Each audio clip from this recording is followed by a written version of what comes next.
Welcome to the Asking Why podcast. I'm your host, Clint Davis, and we're back again with episode 115. And I have a very special guest, Mandy DiMarzo, who's on with us. We got connected back when I was doing the TED Talk stuff with Dr. Gabrielle Lyon, and we had posted about the book, and I went on her podcast, and then we just kind of swapped some mutual friends that she thought highly of and that she thought would be good guests. And so I reached out, and you thankfully said yes. And so I appreciate you coming on, Mandy. Thanks so much. Thank you. I'm really excited for today's conversation and just talk to somebody who's also passionate about connecting people. Yeah, so you're a trainer. You have your own workout system called Burn that you take Yep. people through. And what really excited me as we talked earlier before we started was, you've been an athlete your whole life. You love to win. You love to pursue doing the hard things. But along the way, as a woman and a female competitor, you struggle with eating disorder and some of that stuff. So, kind of take us through, tell us your story. Tell us kind of where you're from, how you got into sports and athletics, and then take us through that journey up till now. Absolutely. So I am from a small little town in upstate New York, a farm town where everybody takes care of everybody else. Um, and I have come to appreciate the power of sport and movement and the transformative nature from a very early age. I was always an athlete my entire life. I feel like I came out of the womb with a soccer ball at my feet. So I played Division I soccer at Colgate University. And after that, I pursued a career in marathon running and then moved on to triathlons and qualified for the Ironman World Championships. Wow. And I've always just identified as an athlete. And it was only until later that I turned that into a career and decided I wanted to share my knowledge and my passion. And so I created a workout called Burn. That's really cool. Yeah. Um, I've taken for granted that I've always known that I'm a better person after I move and I work out and I sweat. And that is where I get my sanity and my clarity. And when especially as the pandemic hit and things came bubbling up, I thought, what would be my act of service? And so I took this workout that I taught in person and I brought that online to share with as many people as I could. And it's just a workout that everybody can do anywhere. Oh, wow. And I really believe that we are all athletes in our own right. And, I think that there's such a misnomer about strength and being an athlete, and you have to have, certain credentials to call yourself an athlete. And one of my biggest missions is to change that narrative that everybody's an athlete. Everybody has the right to feel strong, to feel powerful. And so that's what I've really committed a lot of my days and years trying to do, to impart and just share my love of sport with as many people as I can. That's awesome. I mean, I think that's so needed because I don't know if you've seen this recently, but there's a commercial from the 50s or 60s. I can't remember which president it is. And I think it's JFK. And he's talking about like the average high schooler. Have you seen this commercial?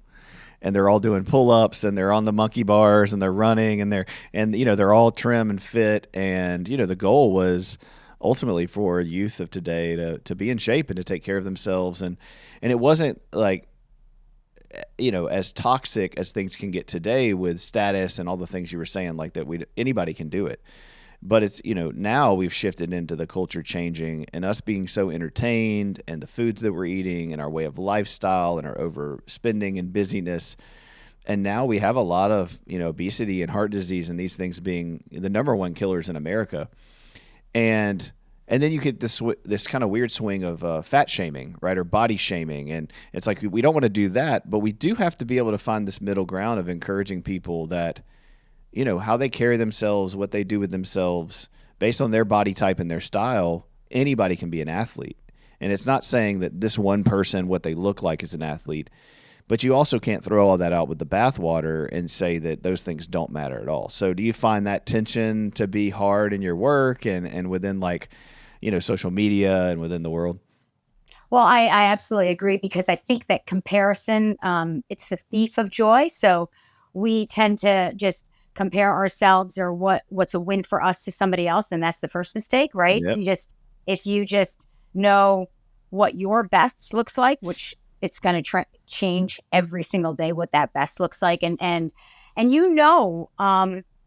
in whatever you're doing, when you're dialing it in, and when you just had a personal victory and a personal win, Mm-hmm. and only you can decide that. And so I totally agree. There's a beauty in, loving all body shapes and loving the strongest version of yourself. But there's also a lot to be said about having really strong mindset and habits and rituals and habit stacking that are the building blocks for success. Mm-hmm. And I guess with sport, part of you learn at a very early age to become very familiar with failure, Yeah. right? Like, it's just part of being on any team and any sport. You're gonna fail, and you get that because that failure is gonna lead to your success. And I think that that has really allowed me to start with a place of not really fearing that failure, but like seeing what could happen from a stumble or a detour or a setback. And I'm grateful. And I think about, where did I get that from? I got that from sports. I got that from knowing that it's not always going to be perfect. Every day is going to be different. But again, like I said, it wasn't until later. And my whole story, I've gotten it all wrong before I got it right. And I still haven't gotten it right, by the way. But I've really, learned from a lot of the dark parts of my life and the mistakes of my life to get where I am. And I look back and I'm like, you know what? There are so many lessons that came from sports, from the very early on, about work ethic, about showing up for your team and teammates, about time management, and really being able to manage priorities in your life, and balance. And so I do attribute a lot of the lessons that I try to impart in my workouts and in my message from what I learned growing up. Yeah. How do you think mental health kind of impacted sports, or what was the thing that you learned? You said you made some mistakes early on. So what are Mm-hmm. maybe some of the pitfalls that you fell into, and that what are some of the ways that you kind of managed to get out of that? I love that question. I think mental movement has definitely been my therapy and my clarity and my sanity. And it's only when I've not been able to move through many injuries where, one example, I didn't listen to my body over and over. I kept running and running, and I felt these pains in my leg, and I didn't listen. And I was running on a broken femur, Mm. and it took all those whispers. I ignored it, and it went to shouts where finally I'm sidelined, and I can't run for what was longer than 3 months.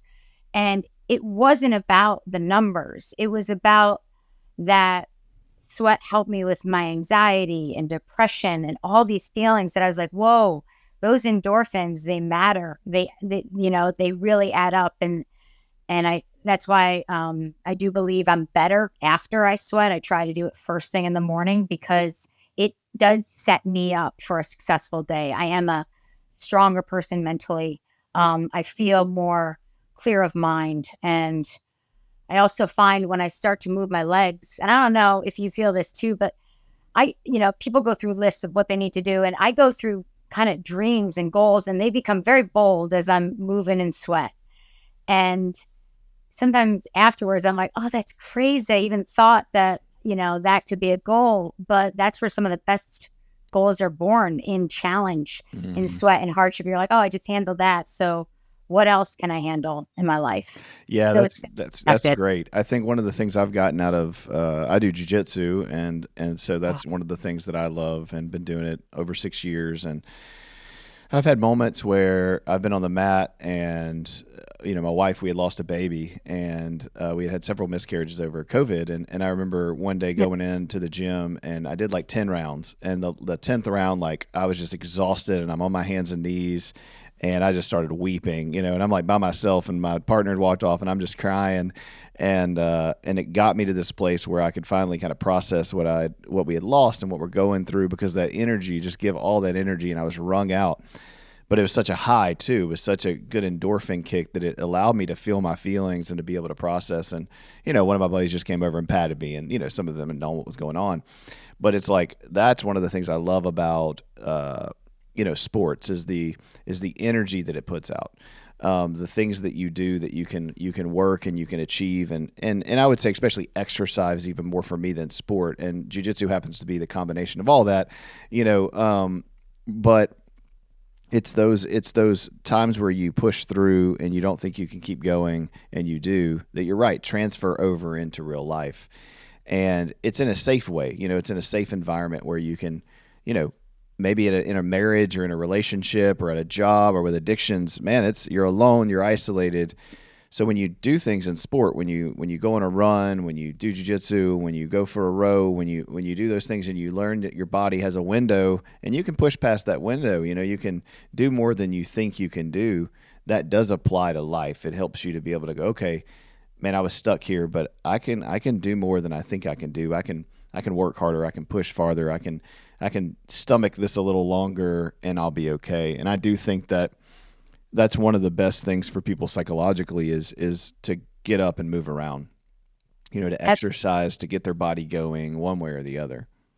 absolutely. I mean, the power, there's a beauty in you are entirely up to you, right? And some people that thought is like so scary and so paralyzing. And I'm like, how great is that? Like you are entirely in choice. You make 30,000 choices a day, and you can stack those small wins that build up. I'm curious how, jujitsu is beautiful because it's your body, it's your movement, it's your mind. What led you to try jujitsu? Because I know when people try it, they never stop. It's a Yeah.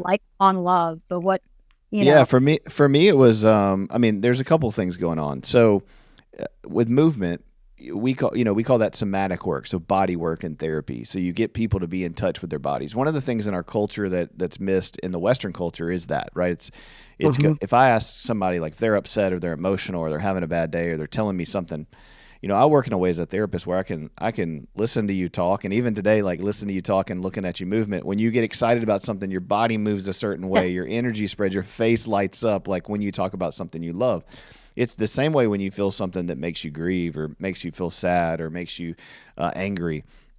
But because we're so disconnected from our bodies, especially in the Western world, we can't really name that. And so where those places are in our body tell us very specific things about those emotions and feelings too. So anyway, knowing all of that as a therapist, and doing my own therapy for years, working through that, I intellectualized a lot. I can tell you why I think something. I've done 20 years of therapy. I can tell you why, all the trauma and all the things and how they affect me and why I do what I do in the moment. But sometimes I lose touch with the feeling, with actually being in my body.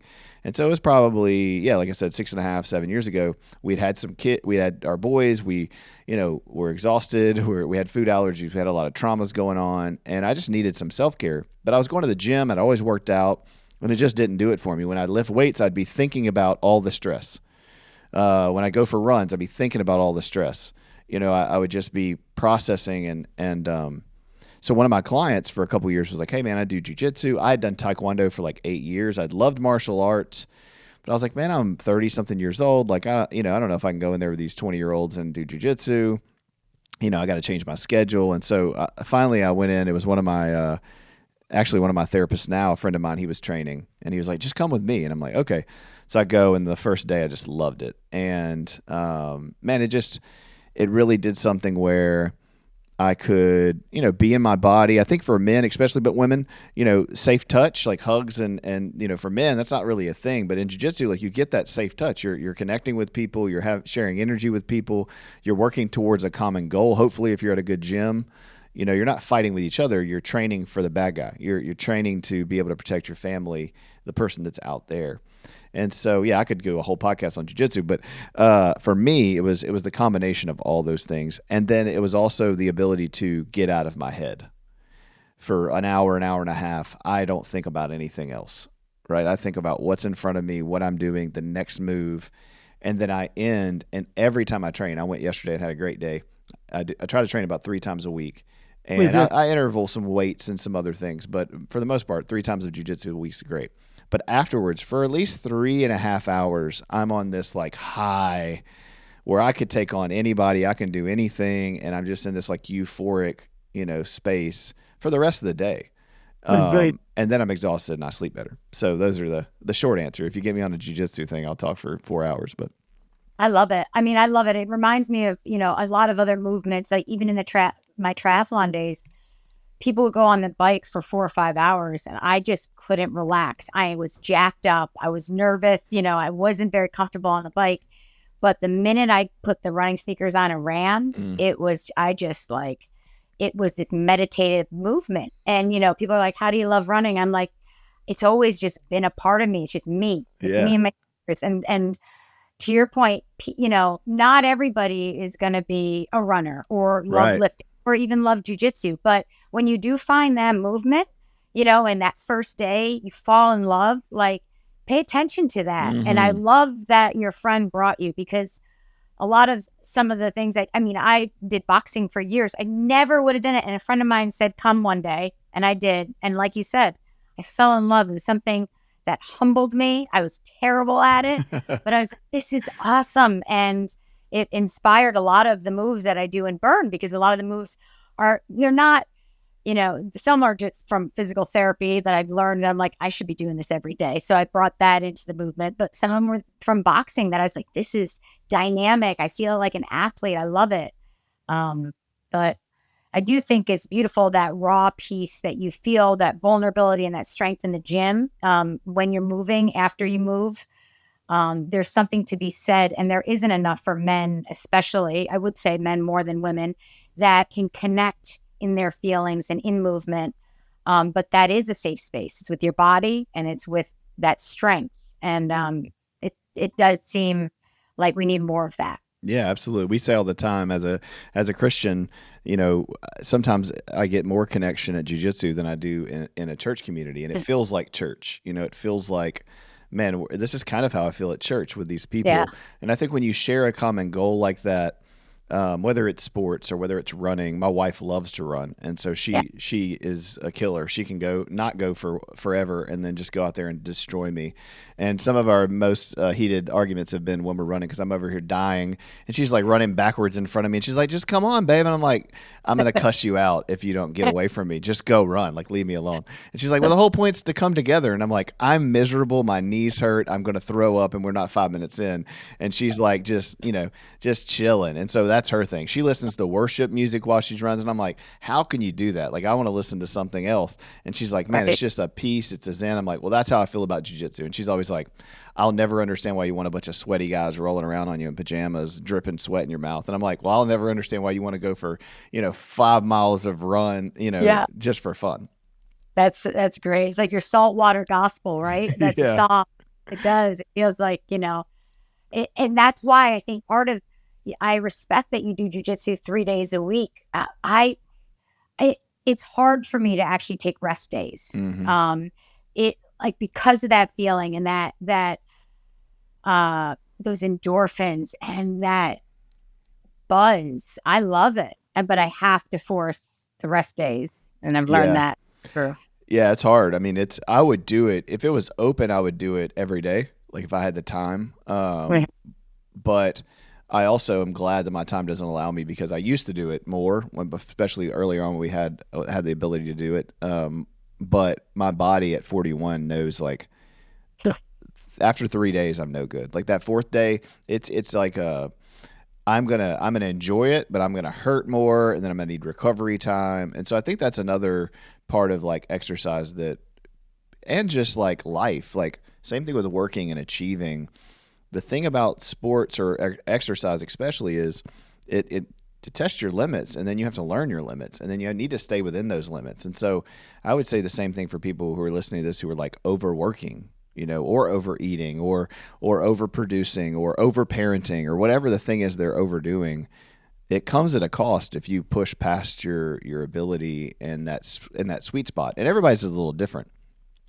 But I think that's one thing that we don't realize when we kind of measure ourselves against other people. It's like, well, they do it 5 times a week. Well, they're a different human being. They're a different body type. They have Right. different resiliencies. They have different schedules. What's good Right. for you?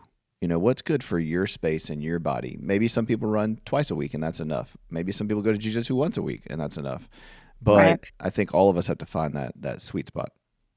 Yeah, I really, like I said, I usually find it by breaking myself down. That's Yeah, what I've done. Like, unfortunately. oh, so, and I just admire the ones that gracefully just ease on into like knowing that sweet spot. I'm like, no, I'm like, 0 to 100. That's how I do things. Oh yeah. Um, and that does really lend itself to, early on with my eating disorder, like with the eating disorder, and exercise addiction. Oftentimes those come, connected, right? So Yeah. mine happened a little later in life. It was after college. It was during those marathon and triathlon days where really it just started because I'm so competitive, and I just noticed like, the women that were running the races, they were thin, and so I was looking at my like soccer body with my really strong thighs, and I was like, all right, you know what? I'm going to run longer. I'm going to change what I'm eating. And the thinner I got, the faster I got. The faster I got, the more races I won. So it was fueling what I now see the habits were, incredibly destructive. But at the time, I looked strong. I Hmm. looked the part. But what was going on the inside of my body was anything but strong. And so it was like 100, 110 miles a week I was running, and your body can't sustain that.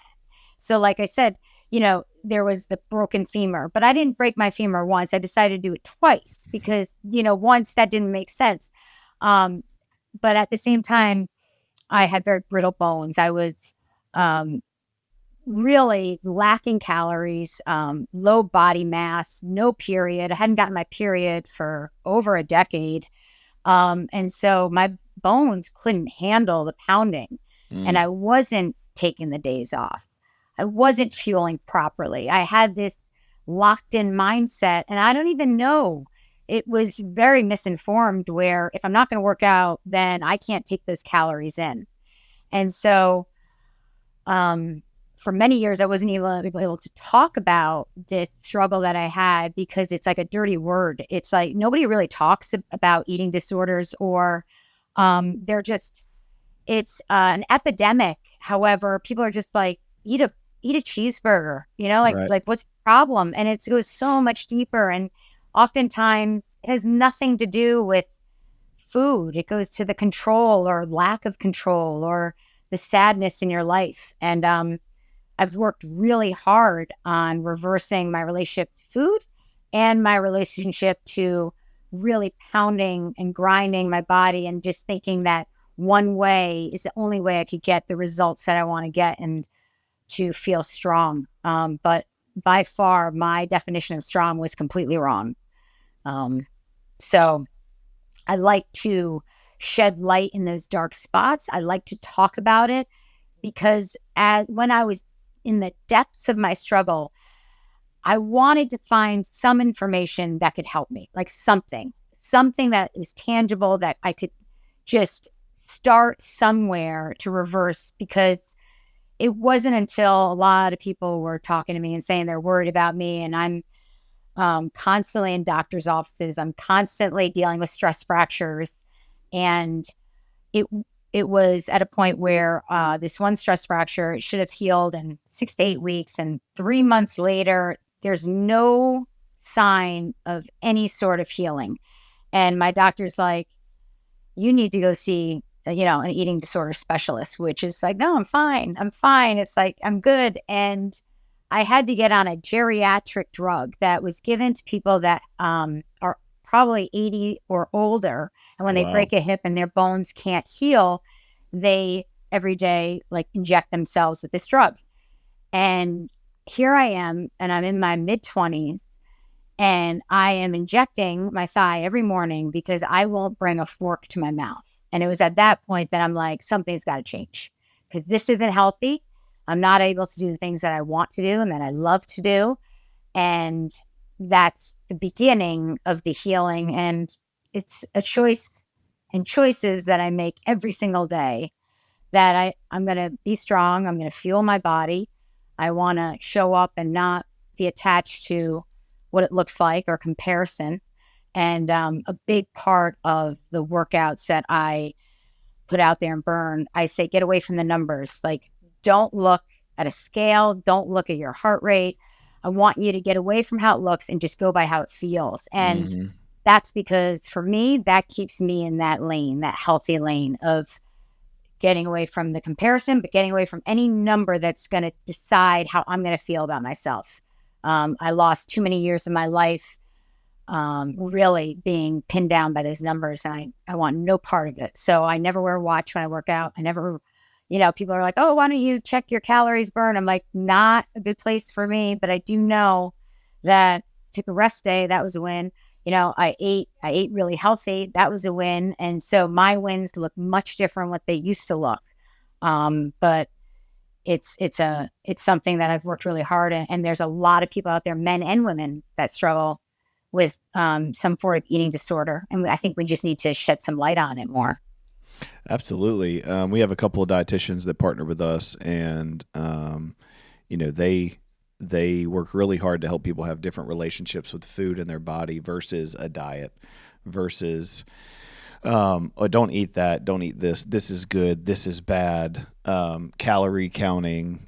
And again, I'm not here to judge what anybody does, but there are some really toxic ways of thinking about how we've set things up, and over time how things have changed. If we look at Barbie dolls, and we look at what's attractive and what's not attractive, that's changed every 50 to 100 years, drastically changed, not just a little bit. And I think it's pretty crazy that we think we know so much about all of this in 2024, and yet we're just learning, and we're all learners, and we're all trying to figure it out. But we do have some evidence that the numbers are a problem, and when you're looking at external value, right? When you're looking at a number to match, or a belt to achieve, or a specific weight that you want to lift when it comes to sports, then it's never going to be enough. You build a ladder, you climb the ladder, you get to the top, and you build another ladder. And it's the journey, it's the process of this stuff that's really most important. It's realizing that you're enough just as you are. However, what do you want to get better in? And redefining success. What is success? And I think with a lot of people, when it comes to performance, whether that's in sports or career, even as a parent or a spouse, the performance has to be about, do I know myself? Have I learned about myself? Have I grown in who I think that I am, and the journey, and understanding the ins and outs, like you said, like, what's good for you. What's going to make you feel good. The right time of the day to work out and when not to. And my hope for people as therapists and counselor to work with people is like, you got to know that about yourself. And if you don't, then you're missing out on, being a full human, on being able to have that insight and that wisdom into making your day the most successful day, and to not be selfish about it, right? To not just not to make it all about you, but it does start with valuing and loving yourself and feeling empowered in your identity, because everything else flows out of that. Absolutely. I mean, there is something like healthy self is heal thyself. And I have that written in my gym, and I look at it every day. And it's a great, what you just said was so powerful, because you're diluting your life's journey, your power, if you think that one size fits all. If you're looking for that magic pill, or I guess in today's world, that shot that people are taking, right? Ooh, you can look all the weight in the you're world, stepping but on you're some not. toes. If you're dealing with what's going on, if you're not dealing with, how you put that weight on to begin with, it's just going to manifest in other ways. And so, Preach.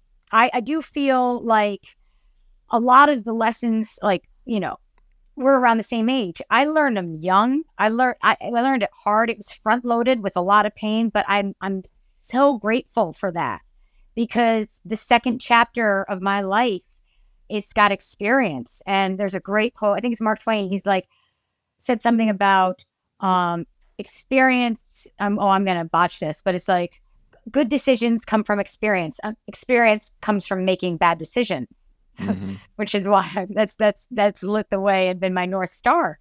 But what you do with that feedback in your life, that's up to you. that it is. And you watch people, this blows my mind. And it's not just in fitness, but you see it really magnified in fitness, doing that same thing over and over again and expecting that different result. And as you know, that's insanity. Mm-hmm. That doesn't make sense. But for whatever reason, they are locked in and they can't get out of their own way. And I was that. So I'm not saying like I was that. I lived that. I only thought if I ran 110 miles a week and I ate nothing, that I was going to win those marathons and hit my goals. And that's such a one-dimensional way of thinking when this life is so dimensional, but you're just putting the horse blinders on and you can't see it. Absolutely. I think, for me as a Christian, that's where the gospel comes in. This idea that all people are made in God's image. And so they all have intrinsic worth and value as they are. However, we don't want to just stay as we are in this broken world. Like God's made us and called us for more. Ultimately, a heavenly being, like this thing that's in relationship with Him, that's perfect, that's redeemed, that's restored. But in the meantime, all of us have worth and value because we're humans. And I always tell people, like, do you know the one thing you have to do to have worth and value? You have to breathe. You have to take in air. Like, that's it. You just take a breath, and that means you have worth and value. And if you have worth and value, that means you can do anything you want to. But when you believe that your worth and value comes from external things, you're going to continually be anxious. You're going to be depressed. You're going to be irritated. You're going to constantly feel like a failure because all of those things are ash and dust. Like they're all going to fall apart. One day we won't be able to run. We won't be able to exercise. We won't be able to do jiu-jitsu. We won't be able to, make money. Our jobs will end. Things will happen. And no matter how hard we try, and even if we do all the right things, there's so much that's out of our control that can still happen and still does happen. Yep. But that doesn't change our worth and value. That doesn't change our purpose on earth to connect with other people, to have intimacy with other people, to value and love and be in community with other people. And I think that, especially in America, we have put such a heavy emphasis on that external stuff that's really the root cause of so many things. And then, so you just take sports or you take athletics and you put that on it. It's like, yeah, there's not a one size fits all. Some people need to take the shot. Some people need to be on mental health medication. Some people, those things are case by case.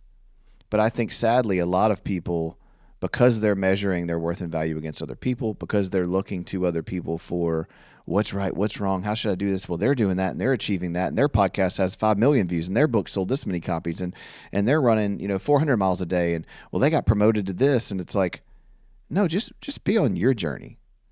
Be walking in your story and what God has for you, and that's where you're going to find contentment and happiness and peace. They say if you go chasing after happiness, right, you'll never find it because happiness is in the moment. It's right Absolutely. now. It's this podcast. It's us talking and going, man, this is just connecting with another human being, getting to know somebody, hear their story. Man, that's joy. And then when I leave this, how do I continue that throughout the rest of the day and everything I'm doing? Instead of spending all day thinking about the trauma or the shame or the things that I've done in the past, right? The addictions or the mistakes I've made. Man, that's just going to bring shame and depression and horrible feelings. Or I can think about tomorrow and the next day and that number I really want to achieve, or that money I want in the bank, or that belt I want to have around my waist, or that woman or man I want to marry. And then that's going to lead to anxiety. It's going to lead to fear. It's going to lead to, oh my gosh, well, all that's out of my control. So what do I need to do right this second to make sure that's achievable? Because if I don't get that, then blah, blah, blah. It's like, man, just take a breath, be in the moment, enjoy what you're doing, which I think is what running and exercising and, using our bodies does. You can't, go do those things well and not be right there in the moment, 100% in that space. Absolutely. If that makes sense.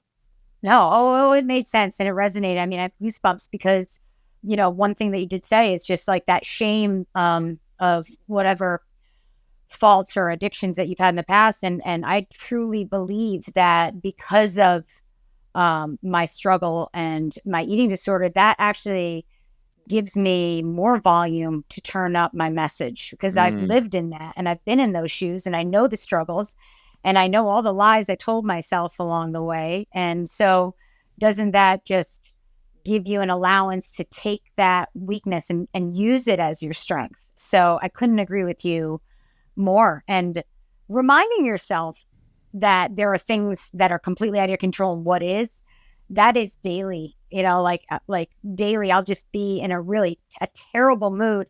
And, you have to just stop and just be like, check yourself. Like, Mm-hmm. you are in control of your attitude and your approach. And you can decide, like, in that moment to just course correct and reverse engineer that feeling so that you don't lose any more of that day. That's good. Um, but I love, this isn't something that, you hear once and you can immediately implement in your life. But if you say it a lot and you just keep saying, don't worry about what anybody else is doing, don't have anybody else proofread your vision and your dreams, like, how can they decide from where you have been to where you want to go, how you get there? Mm-hmm. But you can. That's right. And that goes back to the external, where is your locus of control? And if it's on other people's opinions of you, or other people's opinions of what dreams you can achieve or what goals you can do, then you're going to be dead in the water because they don't know. They're not you. They can give you a best guess. They can tell you their story. I mean, that's what we're doing right now that's why we do the podcast, because it's not invaluable. It's valuable to hear other people's stories and what got them through it. But if you take that and go, well, I can only do XYZ because that's what happened to them, then you miss the point. The point of sharing these stories is to give an overall view of like what we can do and how, your eating disorder has led to you waking up and having healthy views and then taking that and being able to use it for other people. My traumas in my past, and whether it's war or abuse or whatever I've been through, it's allowed me to be a therapist. It's allowed me to sit in really dark places with people. And so, yeah, I can look back on that stuff. I can even look a week ago and look at something and feel a lot of shame and go, oh, I shouldn't have said that. I shouldn't have done that. I can't believe that's who I am. Or I can acknowledge, no, I'm I'm a fallible person. I make mistakes. I'm not infallible. And I can just learn better as I go and try to do better the next day, try to do better the next moment. Um, and I think that's where hope comes in, is that we have to have hope that we can be better and do better. But that better is not performance driven. It's already been given to us. We already are better, because God wired us that way and made us that way. Absolutely. It's part of the human experience. If you're not making mistakes every day, this is how I tell myself, if I'm not failing 8, 10, 12 times a day, then I'm not getting uncomfortable. I'm not challenging myself.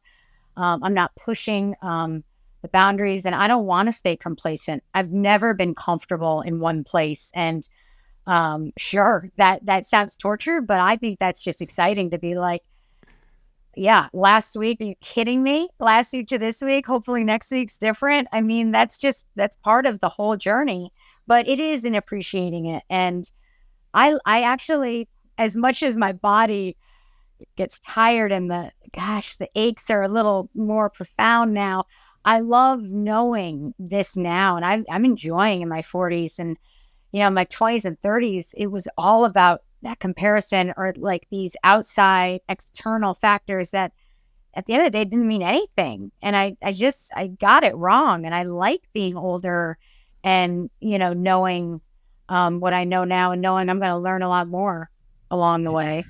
Yeah, that's really what the 40s do. The 40s make you go, oh yeah, when I'm 50, I'm going to realize how much of an idiot I am right now at 40.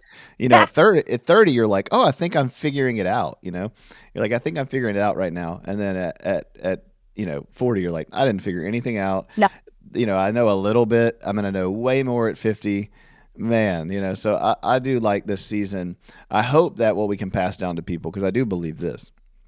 I believe part of that is just a normal course of life, is as you get older, you get more wise. But I do think that, unfortunately for us, we stay in adolescence now a lot longer. And because of traumas and, parents and, all the things we never resolve in our early, late teens and early 20s, I hope that people can hear this and deal with their issues earlier. That the people who are listening to this that are in their 20s or younger, they can start now kind of going, hey, I need to check some habits and really start figuring out like what it is that I get my worth and value from, and what do I want 30 years from now when I'm 40, like these two, like what is that going to look like, and what do I want to learn? And then if you find yourself in your 40s or older, listen to this, realize it's never too late. It's never too late to course correct and adjust. I mean, if the best you can do tomorrow is get up and stretch and move around for 10 minutes in your living room, start there. but none of us can make the excuse for the most part that we can't do that we can't go for a light walk, that we can't get up and stretch, and know if in your head, as soon as you get up and start stretching, you're like, this isn't enough, or man, this is going to be hard, or this is going to be too much. It's like, yeah, it is for a while, but it's one day at a time. It's one moment at a time. And before you know it, you're touching your toes. Before you know it, you're able to walk a little bit. Before you know it, you can run. Before you know it, you're doing a 5K. Before you know it, you're doing a half marathon. I have seen it done every day in my office as I work with people. And I've seen marriages come in and people go, I'm done. I'm divorced and I don't want to be here. And then 2 years later, renew their vows. I've seen somebody come in who's been trafficked as a human for 5 years, who thinks I'm never going to be able to function. I'm never going to have a day without panic attacks or intrusive thoughts. And then 2, 3 years later, they're working at Subway. They have their kids back, and they're the worship pastor at a church. Like, these are the things that humans are capable of when we have belief. But when we believe that our worth and value comes from all the things, then we're just in a never-ending cycle of performance and achieving that just ends with us being miserable.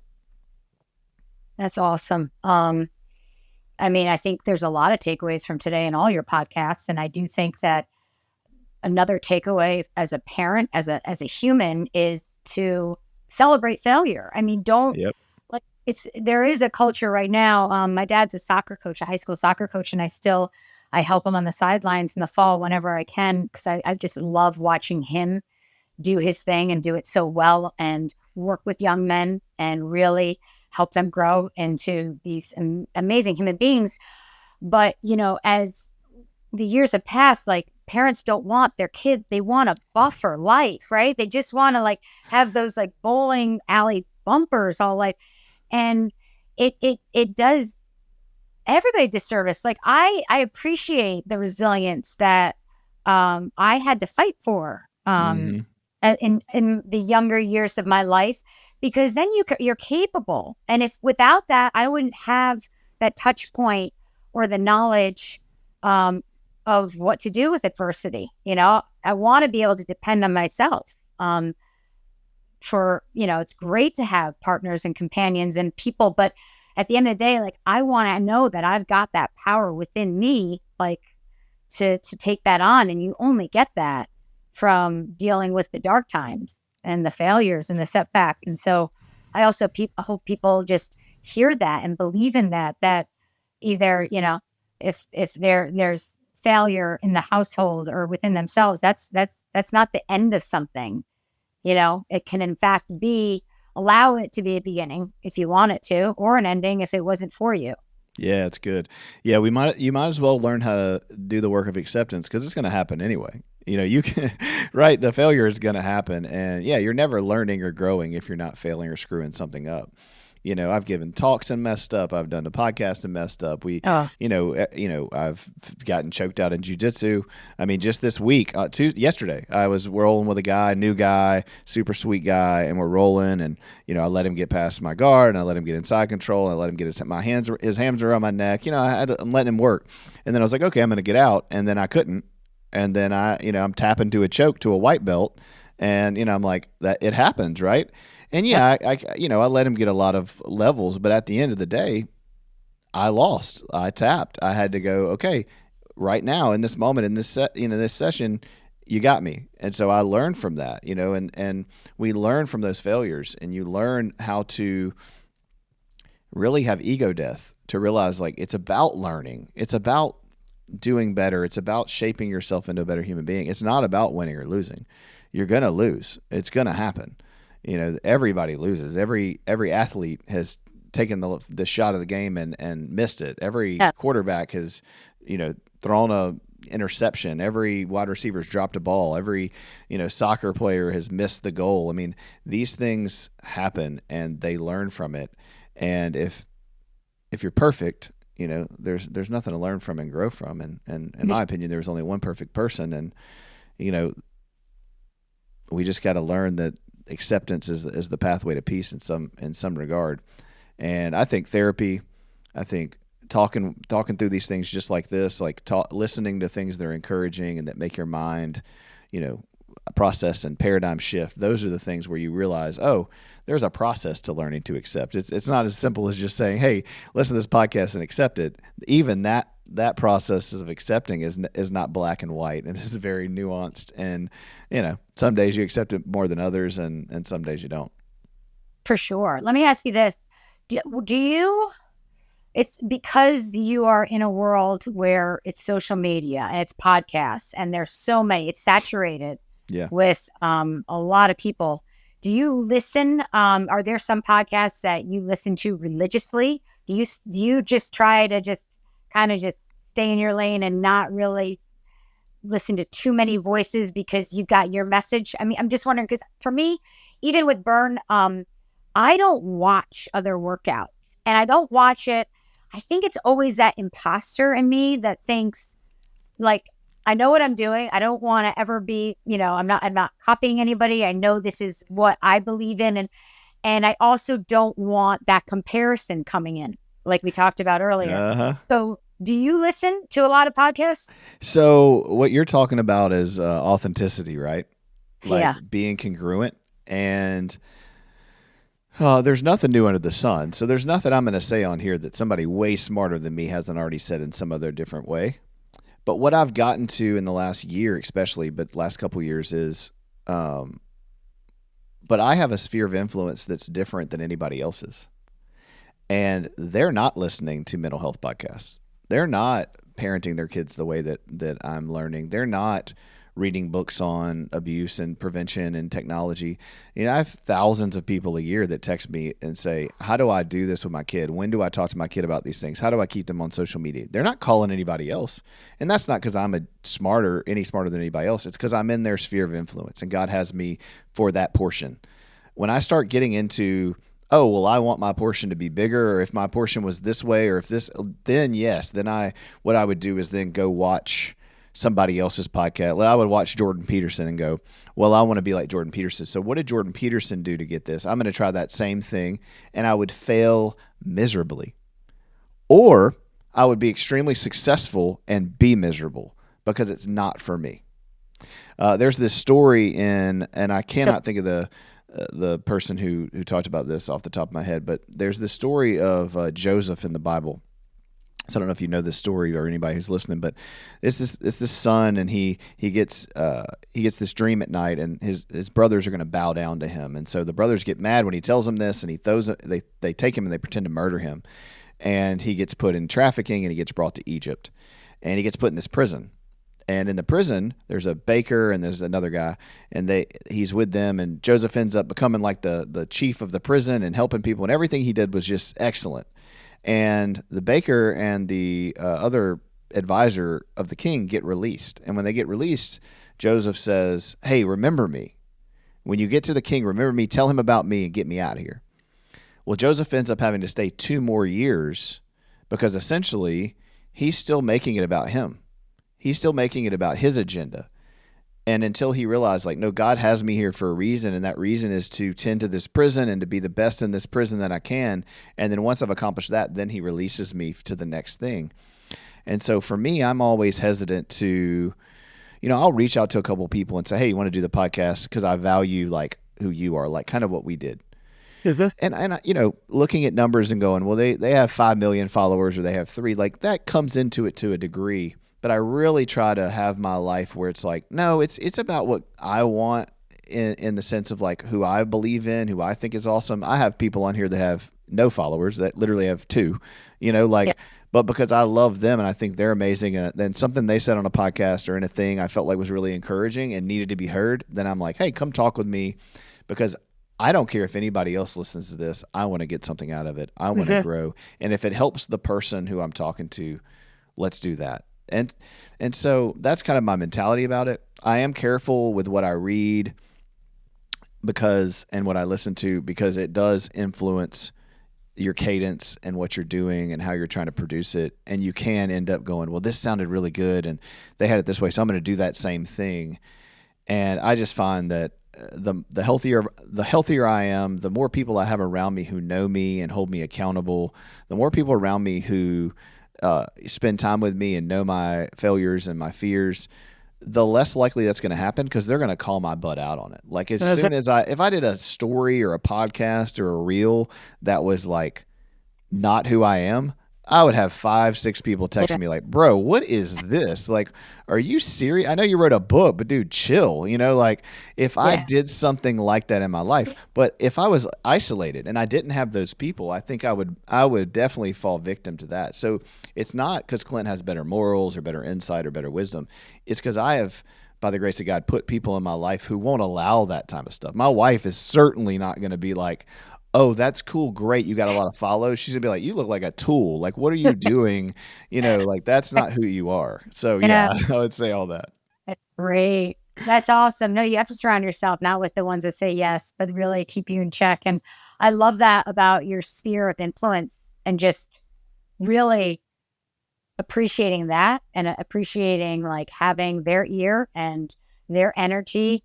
And that's the steps towards success. I have no doubt that it's going to continue to grow because yeah, everyone has a workout just like everyone has a podcast. I mean, we're both in that very saturated space, but our message and our authenticity is why we have people that are lifers that I call that are always going to be there because they know that they get this unfiltered, unapologetic, real, human with a heart just trying to do good. And that, that you can't put a number of followers to that, the beauty in that for No, sure. you can. I mean, I think the stuff that I've seen you produce, like, and I've looked at your Instagram, like you do it really well.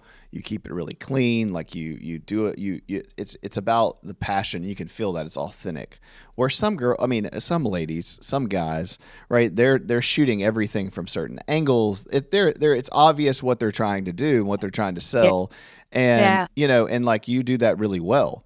I can tell that through your authenticity, through your presentation, through the YouTube stuff I've listened to you on, which is why I had you on. It's like, Yeah. there's 1,000 people I could pick from to go, "Hey, come on and do this thing," but I'm not going to, and I don't care if they have 5 million followers.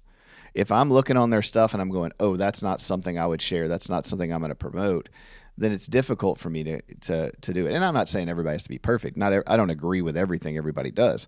Yeah. But there's a spectrum, right, where you have to be smart within that world. And if it's the me show or if it's whatever, I mean, I'm very hesitant to even try to put myself in that sphere. And the last thing I would say is, again, you said it beautifully, right? Comparison's the thief of joy.